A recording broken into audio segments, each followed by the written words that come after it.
बिस्मिल्लाहिर्रहमानिर्रहीम। अस्सलाम वालेकुम। आप देख रहे हैं हालात। मैं हूं सईद चौधरी।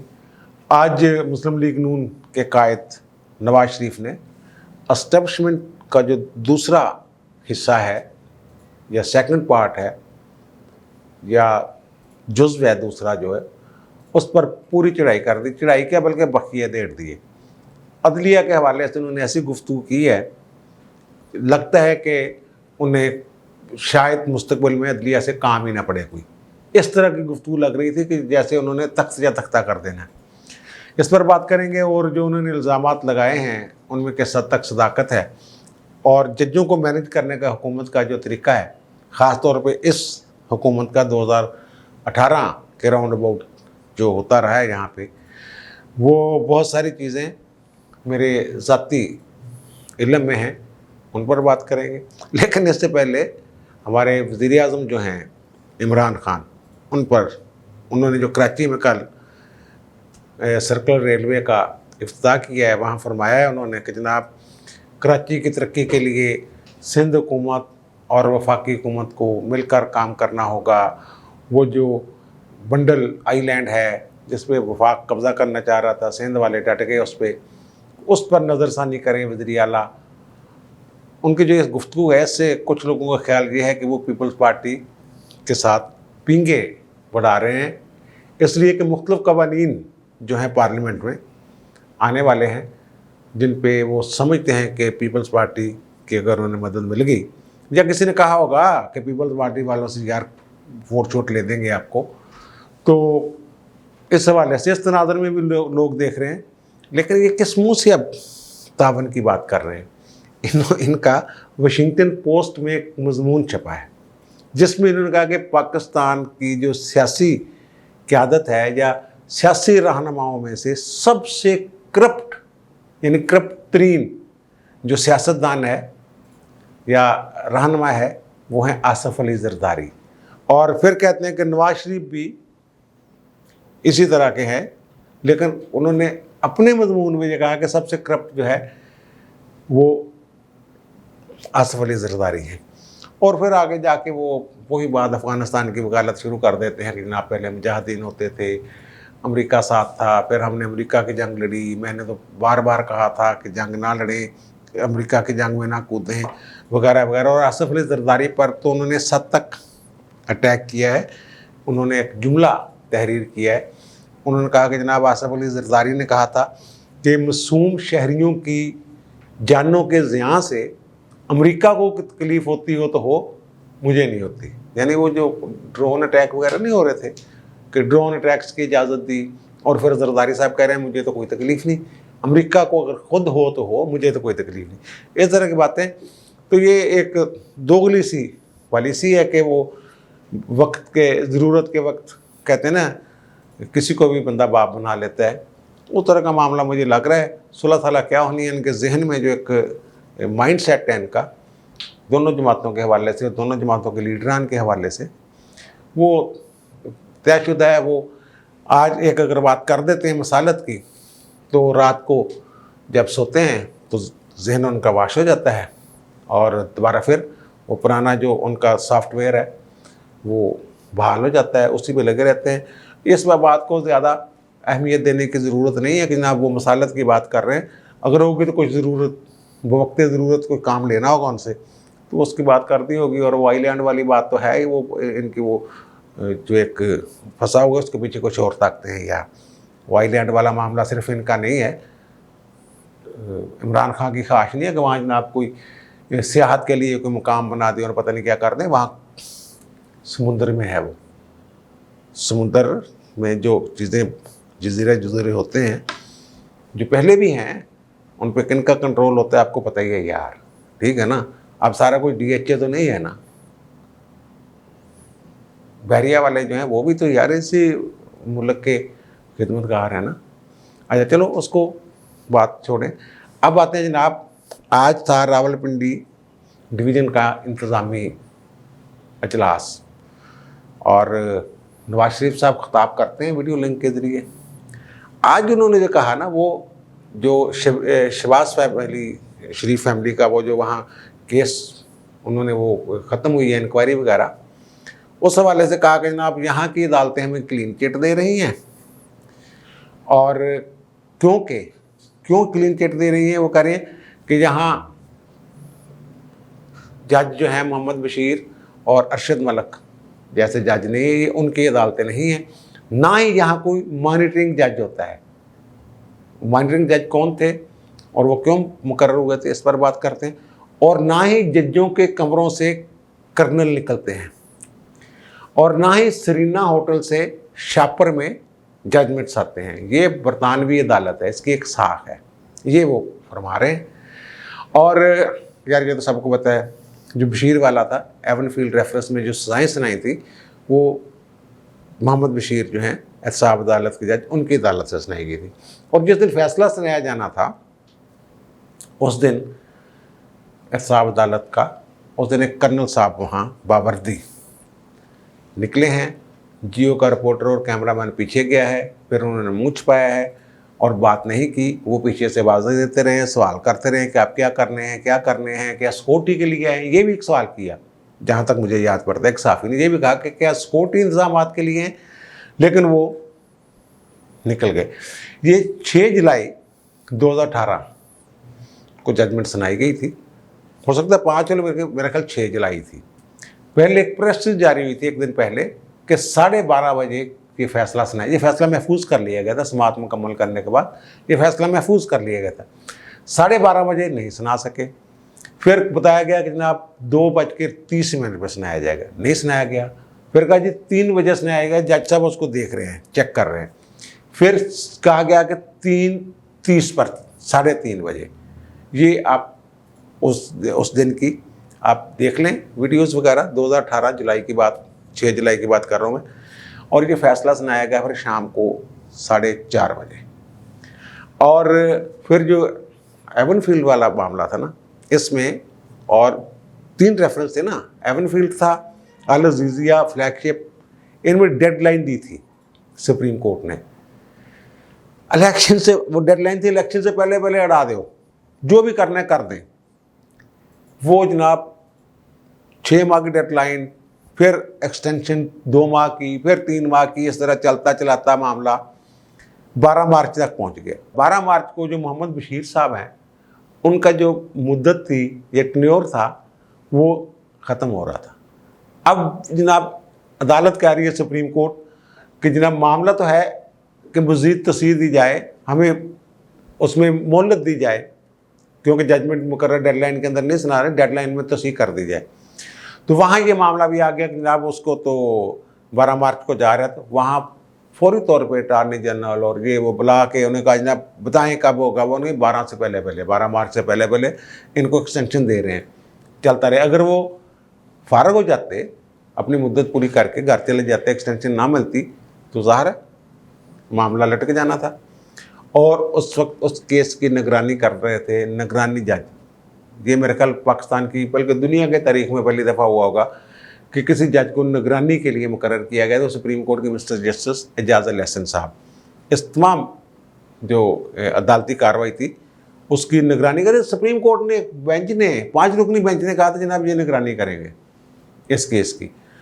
और डेडलाइन पे डेडलाइन, और अल अज़ीज़िया और फ्लैगशिप वाला केस जो है, जो अरशद मलिक जिसकी समाअत जिन्होंने की बाद में, वो भी बशीर साहब की अदालत में था, लेकिन उनका ना वो पहले अपना ओपिनियन दे चुके हैं केस में, इसलिए ये केस जो है ये नहीं सुन सकते। तो वह अरशद मलिक साहब की अदालत में चले गए। 6 या 7 मरतबा डेडलाइन में तस्दीक हुई है, उसमें 6 या 7 मरतबा डेडलाइन दे रहे हैं और जा रहे हैं और आ रहे हैं, सारा कुछ हो रहा है। ये किसी केस के फैसले के लिए डेडलाइन देने का तसव्वुर आइन में कहीं नहीं है। सुप्रीम कोर्ट ने बहुत सारे केस मेरी नज़र से गुजरे हैं। सुप्रीम कोर्ट ने कहा जनाब रोज़ाना की बुनियाद पर इस केस की समाअत की जाए। मसलन वट्टू केस था, मंजूर वट्टू केस, असम्बली तहलील वाला। सुप्रीम कोर्ट ने कहा रोज़ाना की बुनियाद, अदालत ने कुछ दिन रोज़ाना की बुनियाद पर की, फिर मौसम गर्मा की छुट्टियाँ आ गई, तो उन्होंने कहा छुट्टियों के बाद ही सुनेंगे। सुप्रीम कोर्ट का आर्डर था, सुप्रीम कोर्ट का आर्डर था। ये जो दूसरी GIT का मामला है, मॉडल टाउन वाला, वो भी सुप्रीम कोर्ट ने कहा था रोज़ाना की बुनियाद पर इसका सुने जनाब लाहौर हाई कोर्ट को और बेंच तब्दील करें। वो कुछ दिन उन्होंने किया, फिर अब तक चल रहा है, काफ़ी अरसा हो गया, चली जा रहा है। वो नहीं, वो आइन में लिखा हुआ है, 199 में लिखा हुआ है कि 90 दिन के अंदर जो मामला है उसका फैसला करना है रिट का। लेकिन वो सुप्रीम कोर्ट की जजमेंट है कि ये पाबंद नहीं किया जा सकता कि 90 दिन के अंदर करें। हो सकता है अभी शहादतों की ज़रूरत हो, दस्तावेजात की ज़रूरत हो, जज ने सुनना हो, अपना माइंड क्लियर करना हो। 90 दिन में कोई फैसला नहीं होता, वो चलते रहते हैं। ये सारा मामला है। तो यहाँ डेडलाइनें थी, इसमें भी अल अज़ीज़िया, फ्लैगशिप, और यही वो कह रहे हैं कि निगरान जज मुकर्रर करने की क्या ज़रूरत थी। निगरान, ये सारा इशू था कि 25 जुलाई को इलेक्शन हुए कि 25 जुलाई से पहले पहले जो भी है ना इनका रगड़ा निकल जाए, बरी होना बरी हो जाए। बरी तो क्या होना था यार, उसमें बरी होने वाली बात ही नहीं थी कोई। और वो कह रहे हैं सरीना होटल से, वो जो मैं कह रहा हूँ ना कि 12:30 बजे के बजाय 4:30 बजे केस वो फैसला सुनाया जा रहा है। उसकी जजमेंट अगर पढ़ें उसमें बहुत सारी चीज़ें आपको, जो माहरीन हैं, आइनी माहरीन और कानूनी और अदालती फैसले कुछ जानने वाले लोग, वो कहते हैं उसकी जजमेंट में आपको पता चल जाएगा क्या इबारत और क्या ज़बान और क्या बयान है, वो सारा कुछ क्लियर हो जाए। वो कहते हैं छापर में आया था सरीना होटल से, वो उसी की बात कर रहे हैं कि 12:30 बजे उन्होंने अनाउंस करना था, लेकिन वो इंतज़ार होता रहा। जब भी आया या जब भी उन्होंने लिखा, यार जो भी हुआ उसमें उन्होंने कर दिया। अच्छा, वो हनीफ अब्बासी वाला केस भी याद होगा ना, वो F18 वाला यार, उसमें भी सुप्रीम कोर्ट ने कहा था ना फलां तरीके से ख़त्म करो, इलेक्शन तो पहले बोले नहल करना, वो नहल कर दिया, उसको सजा सुना दी, वो सारे बरी हो गए तमाम मुलाजम, पार्टनर, शेयर होल्डर उस कंपनी के सब बरी, सिर्फ हनीफ अब्बासी को सजा सुनाई गई। और फिर जब वो उसकी जो बेल वाला मामला है ना, जो बेल उसकी हुई है, वो भी देखने वाला मामला है कि कैसे बेल हुई। अब जो मैंने कहा ना मैनेज कैसे करते हैं एहतसाब अदालत, अभी हाल ही की 1 जुलाई की ये बात है, चंद दिन पहले की यार, कि वो एहतसाब अदालत की सारी जो जज हैं वो उनकी खिदमत वापस हो गई थी, ख़त्म हो गए थे। नए जजों की लिस्ट मोहम्मद कासिम खान की जिसने भेजी, वो कई हफ्ते बड़ी रही, उन्होंने रिमाइंडर पे रिमाइंडर दिए, कई इंतज़ामी अदालतें जो खाली पड़ी हुई थी। फिर शहजाद अकबर साहब आते हैं यहाँ पे, मुलाकात करते हैं जो नामजद चीफ जस्टिस होते हैं उनसे। तो वो जब बाहर निकलते हैं तो पूछते हैं की करना है ऐसे जनाब, वो मैं मुबारकबाद देना है ऐसी। और फिर वो कुछ अर्से बाद सारी सीटें सुटें फेल हो गई, जो भी है। ये देखो ना, अपनी मर्जी के जज लगवाने के लिए बड़ा कुछ होता है यहाँ पे। मैं थोड़ा सा आपको और पीछे ले जाऊँ, 28 अगस्त 2019 राना सनाउल्लाह की बेल एप्लीकेशन इंसदाद दहशतगर्दी की खसूसी अदालत के जज मसूद अरशद की अदालत में लगी हुई है, और वो लग रहा है कि वो आज बेल ले लेंगे। फिर अचानक हुक्म आता है, वो वक्फा करते हैं कुछ देर के लिए, तो हुक्म आता है कि जनाब आपकी खिदमत लाहौर हाई कोर्ट को वापस कर दी गई है। ये 28 अगस्त 2019 की बात है। और वो जनाब उन्होंने कहा जी मैं तो अब सुन ही नहीं सकता, मेरी तो खिदमत वापस हो गई है। उन्होंने कहा जनाब कोई आपका तो अभी फरवरी 2020 तक आपकी तैनाती है, तो आप कैसे आपको खिदमत कैसे वापस ले ली? उनका जनाब वापस ले ली, मैं आप क्या कर सकता हूँ। तो वो जो लेटर वसूल हुआ ना, उस पर लिखी थी 26 अगस्त। हुकूमत ने अब कहा जनाब ये रौला पड़ गया, यही शहजाद अकबर और फ़रोग नसीम वगैरह ये वो कह रहे हैं जनाब 26 अगस्त को ये नोटिफिकेशन हो गया था कि इनकी खिदमत वापस कर दी गई है, इनकी 3 बंदों की, एक मसूद अरशद और एहतसाब अदालत के 2 जज। वो जज कौन है उनका भी मैं बताता हूँ। तो जनाब वो, लेकिन वो जो मुतलका रजिस्ट्रार हैं, मुतलका अफसर हैं लाहौर हाई कोर्ट के, उन्होंने कहा जनाब 28 तारीख को हमें वसूल हुई थी। चीफ जस्टिस उस वक्त थे मोहम्मद शमीम खान, वो लाहौर से बाहर थे, इस्लामाबाद में पिंडी में थे। तो हमने फौरी तौर पर ये फैक्ट्स जो है ये मुतलका जजों को भिजवा दी कि काम रोक दें, आप काम ना करें, आपकी खिदमत वापस हो गई है। खिदमत वापस करने का इख्तियार एक गैर आईनी इख्तियार है, वो हो ही नहीं सकता। 3 साल तक पहले वो दरखास्त लेटर लिखना पड़ता है, कोई इल्ज़ाम लगाना पड़ता है। और जो उनके बारे में, मसूद अरशद के बारे में ख़त लिखा हुआ था पहले फ़रोग नसीम ने कि जनाब इनकी गैर जानदारी और साख पर कुछ सवालात हैं। वो क्या सवालात हैं कोई पता नहीं, ना कोई इंक्वायरी। वो 8 हफ्ते वो पड़ा रहा लेटर, किसी ने कुछ नहीं किया। अब ये जो काम होता है सरदार शमीम साहब जो हैं chief justice Lahore high court उस वक्त के, ये होते हैं पिंडी में, और फरोग नसीम साहब के साथ इनकी मुलाकात होती है। वो बड़ी पुरस्कार मुलाकात है। वहाँ चीफ जस्टिस होता है, जजेस रेस्ट हाउस है वहाँ, लेकिन ये मुलाकात होती है कश्मीर हाउस में। कश्मीर हाउस में काफ़ी, वो ज़राए ये बताते हैं कि वहाँ ये उन्होंने कहा कि जनाब इनको बदले जजों को, ये हमने भेजा हुआ लेटर, पता नहीं क्या किया हुआ है। तो उसने कहा जनाब इन्होंने तो कसूर की है। अब ये जो मेरा सोर्स है वो बता रहा है, उनका जिन्होंने टेपा साढ़े कोल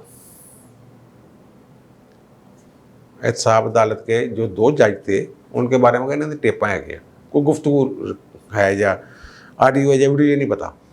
2 टेपे हैं। वो कौन थे जज जिनको इन्होंने तब्दील किया? वो थे अमीर मोहम्मद खान, इंतज़ामी जज। किसी से पूछ लें आप, किसी वकील से पूछ लें, किसी जज से पूछ लें कि इंतहाई रास्तबाज और सच्चा जज जैसे होता है, इंसाफ के लिए डट जाने वाला, अमीर मोहम्मद खान उनका नाम था। वो सीनियर मोस्ट जज थे एहतसाब अदालतों के, और उन्हीं के पास सारा मैटर सबसे पहले उनके पास, उन्होंने फिर मार्क करना होता था फलां जज के पास, फलां जज के पास। शरीफ फैमिली के केस शुरू हो गए हुए थे, रिमांड के लिए वो अपने पास रख लेते थे केस। वो उनकी ईमानदारी का अंदाज़ा आप इस बात से लगा लें कि 10 माह तक उनका नाम रिकमेंड किया था हाई कोर्ट ने। 10 माह तक फाइल फरोग नसीम साहब रोक के बैठे रहे थे। लेकिन वो फिर एक लंबा किस्सा है कि एक साबिक चीफ जस्टिस ने फ़ोन किया सरदार मोहम्मद शमीम खान को कि जनाब, ये मैंने हादस मौत से सुनी बात बता रहा हूँ कि यार ये क्या हो रहा है, 10 माह हो गए बंदे का तकर्र नहीं हो रहा, तो तुम इतनी कमज़ोर चीफ जस्टिस हो। फिर कहीं जाके उनका तकर्र हुआ और वो लगे, और अच्छा अब वो रख ले अपने पास। एक जवाद असर साहब थे, वो जो बड़े करीब थे अजमत सईद साहब के। ममून रशीद साहब जो थे वो लाहौर हाई कोर्ट के सीनियर मोस्ट जज थे, पुनी जज, इंतज़ामी जज, वही अदालतों के इंतज़ामी जज, तमाम अदालतों के, वो सब यानी कि वो चीफ जस्टिस के बाद वही इंतज़ामी इख्तियार थे। उन्होंने बुलाया अमीर मोहम्मद खान को और उन्होंने कहा कि यार तो अपने कोल ही केस रख लेना सारे, तो इन्होंने बाकियों ने भी दिया कर, जवाद हसन उन्होंने ये फलाने नू। उन्होंने कहा मैं जज हूँ, मुझे पता है कि कैसे केसों को मैनेज करना है, कहाँ भेजना है, मेरा इख्तियार है। तो ममून रशीद साहब जो अब एक और सरकारी ओहदे पे बैठे हुए हैं, जो कभी किसी ने नाम ही नहीं सुना, वो बाद में चीफ जस्टिस भी बन गए थे, उन्होंने कहा यार तू मेरे वास्ते ना मुश्किलात पैदा करेगा। एहतसाब अदालत के जज को कह रहे हैं कि तुम शरीफ फैमिली के केस अपने पास रख ले रहे हो, तो तुम मेरे लिए मुश्किलात पैदा करोगे, यानी मैं आप चीफ जस्टिस बनना है थोड़े दिनों तक, तो मेरे लिए आप मुश्किलात पैदा करोगे। फिर उनका वो जो 28 अगस्त 2019 वाली बात जो मैंने की है, 26 अगस्त को उनका भी एक नोटिफिकेशन आ गई, जनाब आपकी खिदमात वापस की जाती हैं, अमीर मोहम्मद खान का। और साथ एक थे मलक मुश्ताक इलाही, 2006 में एडिशनल जज मुकर्रर हुए थे, बाद में सेशन जज हो गए, और वो एहतसाब अदालतों के जज थे। उनका क्या कसूर था? उनका कसूर यह था कि जब वो वकील थे तो 2002 में जो जनरल इलेक्शन हुए, उन्होंने मुस्लिम लीग नून के टिकट पर एमपी का इलेक्शन लड़ा था। लेकिन जब 2006 में वो जज बन गए, हल्फ उठा लिया, सारा तमाम जितने भी जज हैं हाई कोर्ट के तमाम जज, किसी न किसी धड़े से कोई ना कोई ताल्लुक होता है, लेकिन जब वो हल्फ उठा लेते हैं तो ख़त्म। जितने भी वकील हैं किसी न किसी से एफिलिएशन होती है, सियासी जमात से नहीं, दूसरे ग्रुपों से ज़रूर एफिलिएशन होती है उनकी। लेकिन वो जब जज बन जाते हैं तो फिर वो किसी की बात ही नहीं सुनते। तो उनको भी मलक मुश्ताक इलाही को चल भाई तुम ही निकल, वो एक आर्डर के ज़रिए, जो मैं समझता हूँ कि आइन के बरखिलाफ़ है। आइन में जो अदलिया की आज़ादी का मामला है, अदलिया इंडिपेंडेंट की बात है, अदलिया के इंडिपेंडेंस की बात है, तो उसकी तो सरीहद खिलाफवर्जी जितने भी ये केस होते हैं इंतज़ामी अदालतों में, तमाम मुकदमात में हुकूमत बनाम सरकार बनाम होता है, और सरकार खुद ही जजों का तयन करेगी अगर, और अपनी मर्जी से वापस भेज देगी जब ये समझेगी कि जनाब कुछ गड़बड़ होने वाली है। तो फिर इंसाफ ऐसे ही होगा। फिर नवाज शरीफ ने चिक्के मारनी है ना, फिर तिया इन्हों का तिया पंचा करना ही है ना। ये ऐसे चीज़ों को मैनेज किया जाता है। अब फ़रोग़ नसीम का मैंने बताया, कश्मीर हाउस में सरदार शमीम से मुलाकात, और अब ताज़ा शहजाद अकबर की मुलाकात है। उसके बाद साहब अदालतों में और इंतज़ामी अदालतों में जजों का तकर्रर, कासिम खान साहब वाली एक लिस्ट थी, फिर अब मज़ीद जजेस लग गए हैं। इस तरह की सारी सूरत, इस तरह जजों को मैनेज किया जाता है किसी न किसी अंदाज में। और वो कहते हैं जी ऑडियो वीडियो हमारे पास इनकी टेप है, वो पता नहीं कौन रिकॉर्ड करता है, कैसे करता है, होता है या में सिर्फ बातें ही हैं, या है होगा मेरा ख्याल। इसलिए तो फिर वो किसी की ऑडियो वीडियो ऐसी नहीं होगी कि उसको दिखा के अपनी मर्ज़ी का फ़ैसला लिया जा सके। तो उनके साथ फिर यही करते हैं कि इनको भेजे जनाब। और आपके जो निगरान जज थे एजाज़ अल एहसन साहब, उनके बारे में भी है कि प्रोसिक्यूटर जनरल को एक जगह उन्होंने डांटा। हामिद खान और एक सुप्रीम कोर्ट के रिटायर्ड जज, वो इस चीज़ के गवाह हैं। हामिद खान से पूछ लें, हामिद खान तो इनके इमरान खान के बड़े करीब रहे कि उनकी उस तकरीब में क्या गुफ्तगू हुई थी और क्या मामला हुआ था। अब इसमें मैं मज़ीद आगे जाऊंगा तो, और जो नवाज शरीफ ने जो कहा है, लगता ये है कि अब ये दूसरे महाज पे भी इन्होंने दूसरा महाज भी खोल लिया है।